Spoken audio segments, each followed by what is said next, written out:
দর্শক, আমরা প্রতিবেদনে শুনছিলাম গভীর নিম্নচাপের প্রভাবে উত্তাল রয়েছে সাগর এবং বৈরী আবহাওয়া বিরাজ করছে উপকূলীয় অঞ্চলে।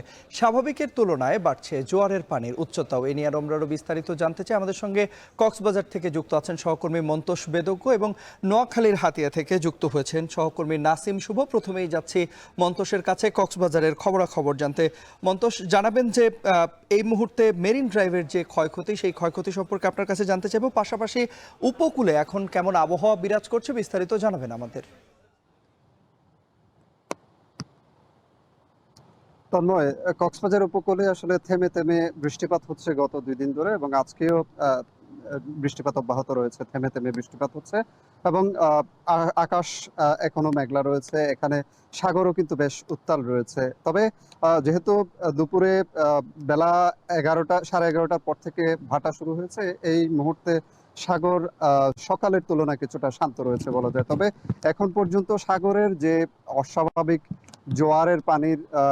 জোয়ারের পানিতে অর্থাৎ ঢেউয়ের আঘাতে কিন্তু কক্সবাজার উপকূলে অনেক জায়গায় ক্ষয়ক্ষতি হয়েছে। আমরা কক্সবাজার টেকনাফ মেরিন ড্রাইভ যে সড়কটি রয়েছে, সেই মেরিন ড্রাইভে কিন্তু 3টি অংশে ভাঙন দেখা দিয়েছে, এবং আরো যদি ভাঙন দেখা দেয়, বেশি ভাঙে, সেক্ষেত্রে কিন্তু আরো সমস্যা হতে পারে এবং যোগাযোগ বিচ্ছিন্ন হওয়ার উপক্রম হতে পারে, এবং সেখানকার কিছু জনবসতিতেও পানি যেতে পারে, সেই ধরনের আশঙ্কা সেখানকার স্থানীয়রা করছেন। এবং সবচেয়ে বড় যে ভাঙন, সেটি আমরা দেখছি কক্সবাজার সৈকতের লাবণী পয়েন্ট থেকে শুরু করে এখানে যে শৈবাল পয়েন্ট, এই দীর্ঘ সৈকতটিতে কিন্তু প্রচুর ঝাউ গাছ উপড়ে পড়েছে, এবং সৈকতের বালিয়াড়ি ভেঙে বিভিন্ন জায়গায় ভেঙে গিয়েছে, এবং এইসব জায়গায় আরো কিন্তু বেশ কিছু ঝাউ গাছ উপড়ে পড়ার উপক্রম হয়েছে। এবং আমরা দেখছি যে এখানে যে বিদ্যুতের খুঁটিগুলো রয়েছে সৈকত ঘেঁষে, এর মধ্যে 2টি কুঠির উপরে ঝাউ গাছ পড়েছে, এবং একটি কুঠির ঝাউ গাছ কেটে অপসারণ করা হলেও আমরা দেখছি যে সেই খুঁটির তারগুলো ছিঁড়ে গিয়েছে, এবং আরো একটি খুঁটিতে এখন পর্যন্ত, আমার পেছনে যে খুঁটিটি রয়েছে বিদ্যুতের, সেই খুঁটিতে এখনো একটি ঝাউ গাছ কিন্তু আটকে আছে, সেটির উপর পড়েছে, এবং সেটি কিন্তু এখন পর্যন্ত অপসারণ করা হয়নি। আমরা এখানে দেখছি যে উপকূল জুড়ে যেসব ঝাউবন ক্ষতিগ্রস্ত হয়ে যে ঝাউ গাছগুলো উপরে পড়েছে, সেগুলো কেটে বন বিভাগের লোকজন নিয়ে যাচ্ছে, এবং সেগুলো কিন্তু তারা বিক্রি করবে পরবর্তীতে, সেই ধরনের কথা আমাদেরকে বন বিভাগের কর্মকর্তারা জানিয়েছেন। এখানে এই অংশটিতে, যেখানে মেরিন ড্রাইভ অংশটিতে মূলত সংস্কার কাজ করে সেনাবাহিনীর নির্মাণ প্রকৌশল ব্যাটালিয়ন, এবং সেই কাজগুলোর অর্থ সংস্থান করে সড়ক ও জনপথ বিভাগ। আমরা সড়ক ও জনপথ বিভাগের কক্সবাজারের নির্বাহী প্রকৌশলীর সাথে কথা বলেছি। তিনি যেটি বলছেন যে ইতিমধ্যে সড়কটির ক্ষতিগ্রস্ত অংশ সংস্কারের জন্য তারা উদ্যোগ নিয়েছেন, এবং সেখানে জিও ব্যাগ বসিয়ে সংস্কার কাজ চলবে। এবং সৈকতের যে অংশ পানি উন্নয়ন বোর্ড কাজ করে কক্সবাজার অংশে, সেখানে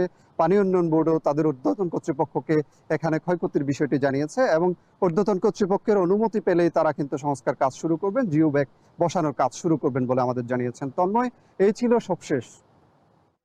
দর্শক, কক্সবাজারের পর এবার আমরা আপনাদেরকে নিয়ে যেতে চাই নোয়াখালীর হাতে। যুক্ত আছেন সহকর্মী নাসিম শুভ। জানাবেন যে এই মুহূর্তে হাতিয়ার যে নিম্নাঞ্চল রয়েছে, সেখানে কি প্রভাব পড়েছে বিস্তারিত জানতে চাই আপনার কাছে।